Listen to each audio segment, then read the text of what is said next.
Bradbury said, you don't have to burn books to destroy a culture. All you have to do is get people to stop reading books.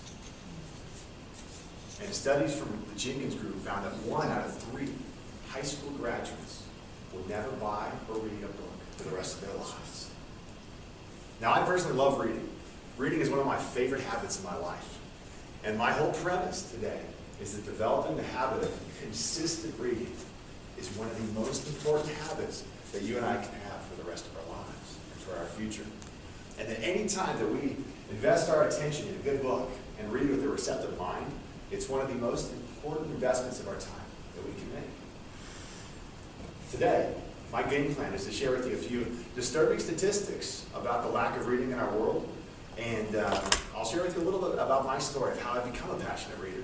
And my goal is to put together a game plan for you and I to pass on the gift of reading to the next generation of leaders in our community. But before I do, I have to warn you, when I talk about a subject I'm very passionate about, I tend to talk very fast. So if you're a slow listener and if you prefer a slow speaker, I encourage you to try to keep up for the next 5 minutes. Sounds like a plan? So let's begin first off with some good news. We'll talk about some inspiring quotes. The great Walt Disney said, anytime... Let me start over. Walt Disney had an incredible quote. He said, there's more treasure to be found in the books of the world than in any of the pirates that crossed Treasure Island. In fact, every book that you find, you never know what page it could be. It could be the next book you pick up or 10 books down the road. You could have an insight or a treasure of wisdom that can give you hope to get through the challenges in your day. So I encourage you to keep looking for treasures, as Walt Disney says, because they're hidden in those books. The next quote comes from Mark Twain. And Mark Twain said, the man who does not read good books, he knows how to, but he doesn't, has no advantage over the man who can read good books. And think about this. Studies show that about 17% of the world's population do not know how to read. The fact that we have the ability to read is an incredible gift. We owe it to ourselves, as well as the folks who can't read, to take advantage of that gift for the betterment of our world. Now, I'm sure you'd agree, reading's a great habit. You know, we all think, hey, I agree with you, Mike, reading's good. But I know a few of you are thinking, Mike, I don't have time to read. You don't understand how busy I am. I'm super busy right now. And I understand how you feel. I'm busy too. But the funny thing is, about human nature, there's nothing new under the sun.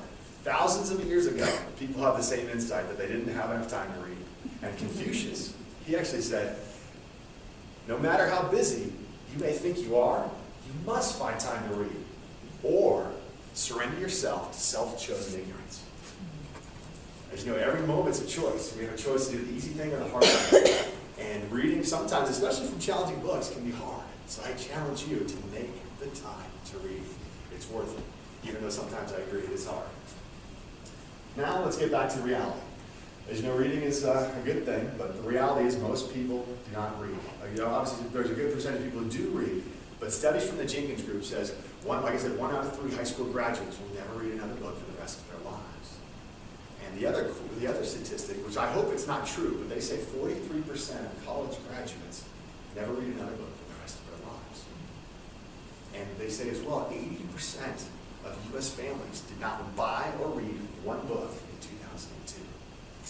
Isn't that incredible? I hope it's not true, but either way, even if it's only 20% of people aren't reading, you know, that's still, we're squandering a lot of potential, a lot of insights. Now let me share with you my story. You know, like I said, I love reading, but I promise you it wasn't always the case. In school, reading was my least favorite subject. It was very hard for me to comprehend the books I was reading. And my friends, we used to joke about how Cliff Notes were one of the greatest inventions known to man because we didn't have to waste our time in these long, boring books that the teacher would make us read. And something changed in me when I was 18 years old. I graduated from high school. I started my freshman year in college. And at the same time, I was introduced to my first sales and business opportunity. And I was excited about it. I was excited to get into sales. I finally saw something maybe I could get good at. But I hit a roadblock. You know, after 3 weeks of working in sales, I realized I had a lot to learn. You know, trying to be a professional as an 18-year-old, I hadn't developed good habits growing up. And I hit a roadblock. And I made a phone call that changed my life. I called my first mentor, and his name was Jordan Schreiber. And I called him up and I said, Jordan, I need your advice I'm 18 years old, do you have a second? He said, Mike, of course, what do you need? And I said, Jordan, if you could start all over, if you were 18 years old and you could do it all over again, at the time, Jordan was everything I wanted to be. I knew what he had, I wanted what he had, but I didn't have what it takes to do what he was doing. And I said, Jordan, if you were me, what one thing would you do? He said, Mike, that's a great question. He said, do you have a pen and paper here? Do you have a pen and paper? I was like, no, I don't. Let me run and grab it real quick. So I ran over and grabbed the pen and paper. And I got back on the phone in my dorm room. I said, Jordan, what is it? What do you want me to write? He said, Mike, write this down. Failing Forward by John C. Maxwell. The Greatest Salesman in the World by Og Mandino. Think and Grow Rich by Napoleon Hill. He said, Mike, read those books. They're great books. Call me after you read Think and Grow Rich. Yes, sir. Hang up the phone, and I'm excited about reading books for the first time in my life. But I had to think about that for a second, because up until that point, I'd never walked into a bookstore on my own accord. And for the first time in my life, that day, I walked to the bookstore, and I was eager about buying a book. And the thing I appreciate about Jordan so much is instead of pointing me to the direction of a to-do list, saying, Mike, if you want to be successful, you need to have enthusiasm. You need to work hard. You need to get 10 sales a month. And those are all true things to be successful in the career I was in. But instead of saying, do this, which I probably would have failed eventually, he said, Mike, get better. Focus on becoming a better person. Go in the direction of learning. There's so much you need to learn. You're never going to have it all, so keep opening books. And because he pointed me in that direction, that day changed the course of my life. And not to boast about me reading, but since then I've read about 450 books. And the thing is, every book, as Walt Disney said, there's sometimes a treasure hidden. Sometimes it might not be a breakthrough insight, but it might give you a clue of the next book you need to pick up, the next challenge that you have across your plate. So thank you for letting me share my story. And now let's talk about the game plan. We have 3 action steps that you and I can do to help pass on the gift of reading. Number 1 is read by example. Each of us needs to read by example and read 10 pages a day. I mean, it's hard to do sometimes, but it's very important. Reading is a vital habit. Second encouragement challenge we have is we all have to,